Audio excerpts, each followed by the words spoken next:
नीता को तारीफ शब्द पता ही नहीं था। वह घर के सारे काम एकदम सही सही करती थी, खाना बहुत स्वादिष्ट बनाती थी। लेकिन फिर भी आज का खाना अच्छा हुआ था बहू। सास कभी भी बोलती नहीं थी और पति भी कभी उसकी प्रशंसा नहीं करता था।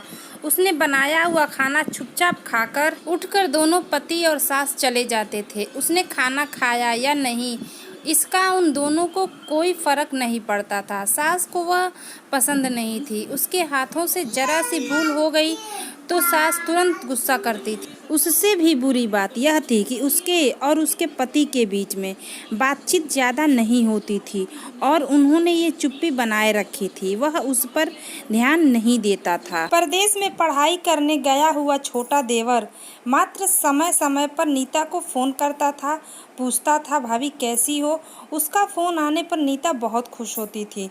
अपना मन हल्का करने का उचित स्थान था नीता का। कुछ ही दिनों में देवर की पढ़ाई खत्म हो गई और वह घर आया। थोड़े समय के भीतर उसे एक अच्छी नौकरी भी मिल गई।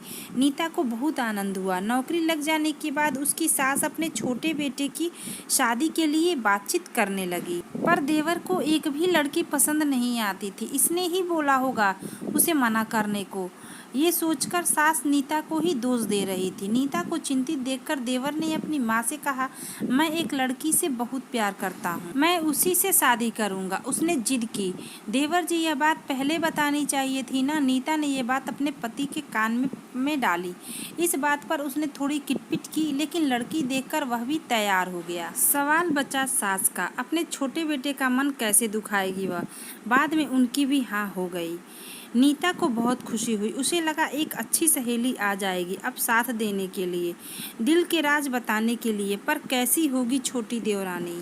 रस बस जाएगी हमारे साथ और इस घर में, या वह एक अलग दुनिया बसाने पर जोर देंगी देवर जी को। इस विचार से थोड़ा टेंशन में आ गई नीता। कुछ दिनों बाद नीता की छोटी देवरानी चौखट लांघकर घर में आई। देवरानी ने घर में आते ही सारे घर की जिम्मेदारी अपने हाथों में ले ली। अब सास ने अपनी छोटी बहू की ज्यादा ही तारीफ करना शुरू कर दिया। उसे माँ जैसा प्यार करने लगी। यह देखकर नीता की आंखों में आंसू आ जाते। वो सोचती, मैं भी तो यही काम करती थी, फिर मेरे साथ ही क्यों ऐसा बर्ताव। अब थोड़े दिनों बाद छोटी देवरानी पूरे घर पर राज करेंगी और फिर मेरी जगह वहाँ पर कोने में होगी।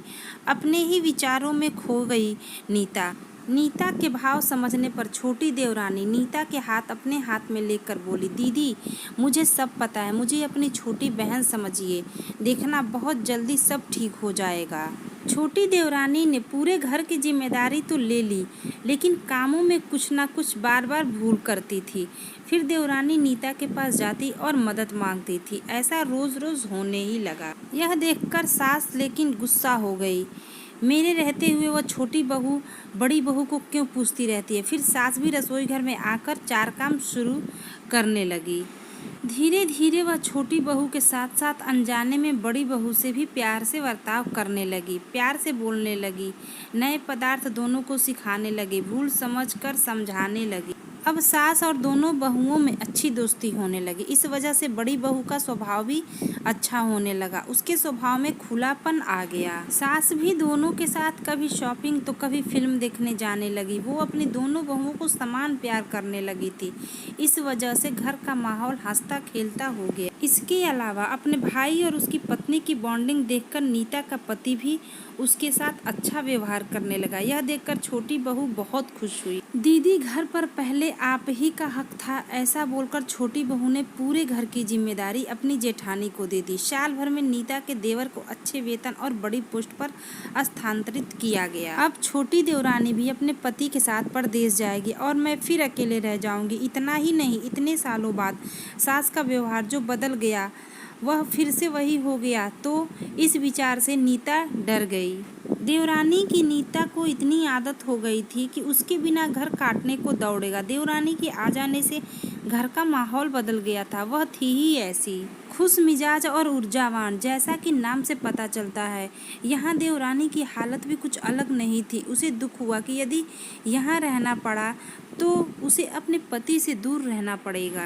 नीता के देवर की जाने की गड़बड़ और देवरानी मात्र टेंस होने के कारण नीता सोच में पड़ी। अंत में उसने देवरानी को पूछा तो देवरानी ने जवाब दिया कि दीदी मैं सारा दिन नए स्थान पर अकेली रहूंगी, उससे अच्छा मैं यहीं हूँ। आपके देवर को बोला है मैंने, शनिवार और रविवार की छुट्टियों में आप ही यहाँ आ जाया करें। मैं भी उनके साथ जाया करूँगी बीच बीच में थोड़ा बदलाव के लिए। अपनी आंखों के आंसू पोंछते हुए नीता बोली, छोटी, यह दिन वापस नहीं आने वाले। जाओ तुम अपने पति के साथ, उनके साथ भी तो कोई होना चाहिए ना। दीदी, आपने मुझे बड़ी बहन का प्यार दिया, वैसे ही भैया के रूप में एक बड़ा भाई मिला। यह भरा हुआ संसार छोड़कर मैं कैसे जाऊं?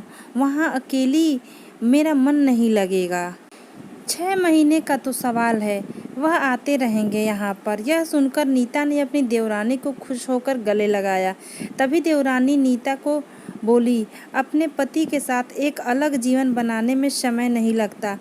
अपनों में रहकर पति की प्रतीक्षा में ही आनंद है। दोस्तों, 2 अलग अलग घर और ससुराल से आने वाली यह लड़कियां अपने नए घर के लिए सब कुछ करती हैं। पता ही नहीं चलता कि कब एक दूसरे की आदत हो जाती है। सच में देवरानी जेठानी का रिश्ता बहनों से कम नहीं होता है।